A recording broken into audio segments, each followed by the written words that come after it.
आयनिक solid, आयनिक solid. Second, constituent particle हम इनमें note करेंगे। कंस्टिट्यूएंट पार्टिकल्स आयंस होंगे इसमें। पॉजिटिव मीन्स कैटायन और एनायन हम नोट कर सकते हैं, कैटायन एंड एनायन। इनमें एग्जांपल हम NaCl ले सकते हैं। इनमें जो फोर्स ऑफ अट्रैक्शन होगा वो हम इलेक्ट्रोस्टैटिक फोर्सेज ऑफ अट्रैक्शन बताएंगे। Electrostatic forces of attraction, forces of attraction हम इसमें नोट करेंगे। मेल्टिंग और बॉइलिंग पॉइंट इनमें ज्यादा होगा, high melting and boiling point, high melting and boiling point. Melting और बॉइलिंग पॉइंट इनमें ज्यादा होगा। ये मोल्टन स्टेट में इलेक्ट्रिसिटी को कंडक्ट करेंगे, बट सॉलिड स्टेट में ये इलेक्ट्रिसिटी को कंडक्ट नहीं करेंगे। They conduct electricity in molten state but do not conduct in solid state, क्योंकि इनमें जो इलेक्ट्रिसिटी है वो आयंस की वजह से पास आउट होती है, और मोल्टन स्टेट में आयंस होते हैं लेकिन सॉलिड स्टेट में आयंस नहीं होते। इस वजह से मोल्टन स्टेट में इलेक्ट्रिसिटी को कंडक्ट करते हैं बट सॉलिड स्टेट में इलेक्ट्रिसिटी को कंडक्ट नहीं करते हैं। थर्ड हम इसमें नोट करते हैं मेटालिक सॉलिड। मेटालिक सॉलिड, अगर हम मेटालिक सॉलिड की बात करें तो मेटालिक सॉलिड में यहां नोट कर रहे हैं इसको, मेटालिक सॉलिड। इनमें जो कंस्टिट्यूएंट पार्टिकल्स होंगे वो कैटायंस होंगे, मींस मेटल्स होंगे। इनमें कंस्टिट्यूएंट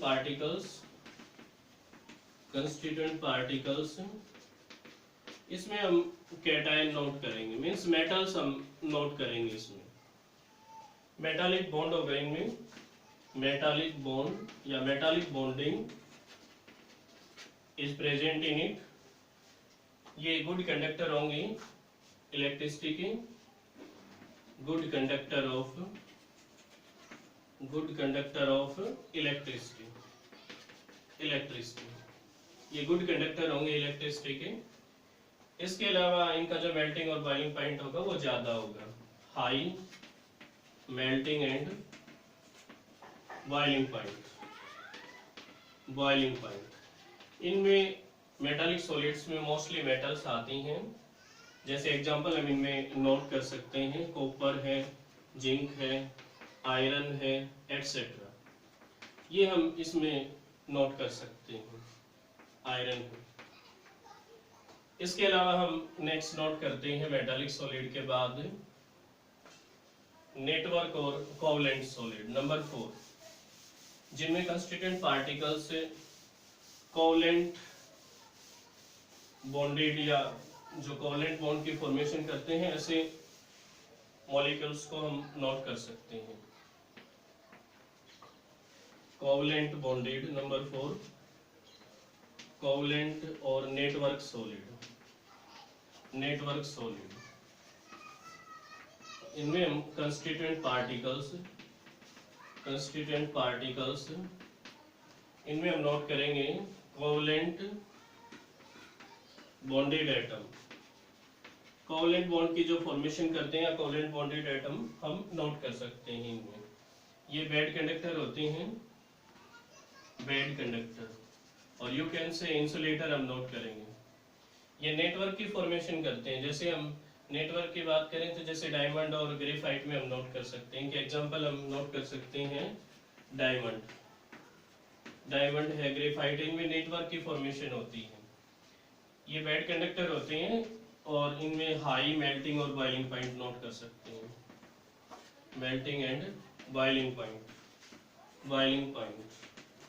डायमंड में हम ये नोट कर सकते हैं, बट इनमें हम मोस्टली जो low melting and boiling point है वो भी हम इसमें नोट कर सकते हैं। सो बेसिकली हम इसमें नोट करेंगे low melting and boiling point, but जो डायमंड है वो एक एक्सेप्शन है, डायमंड है वो एक एक्सेप्शन है, इनमें जो मेल्टिंग पॉइंट होगा वो हाई होता है।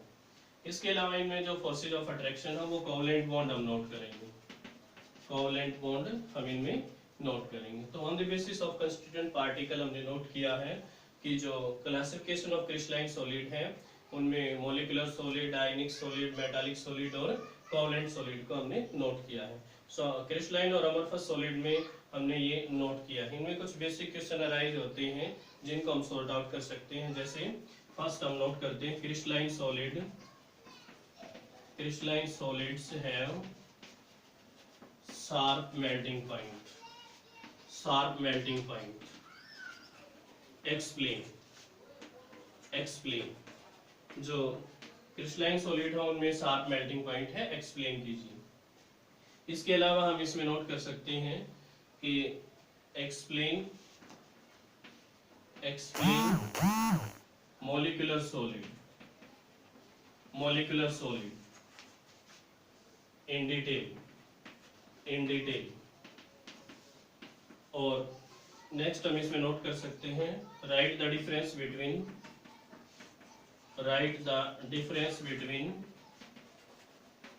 Difference between crystalline and amorphous solid, crystalline and amorphous solid, amorphous solid, amorphous solid. Next हम इसमें नोट कर सकते हैं amorphous solids, amorphous solids are called pseudo solid, pseudo solid और सुपर कोल्ड लिक्विड, और सुपर कोल्ड लिक्विड। वाई। इसके अलावा हम इसमें नोट कर सकते हैं classify the, classify the solids in amorphous और क्रिस्टलाइन, अमorphous और क्रिस्टलाइन, क्रिस्टलाइन, जिनमें हम नोट कर सकते हैं rubber, iron, ice, glass, copper etcetera. तो ये क्वेश्चन हम इनमें नोट कर सकते हैं जिनको हम सॉर्ट आउट कर सकते हैं।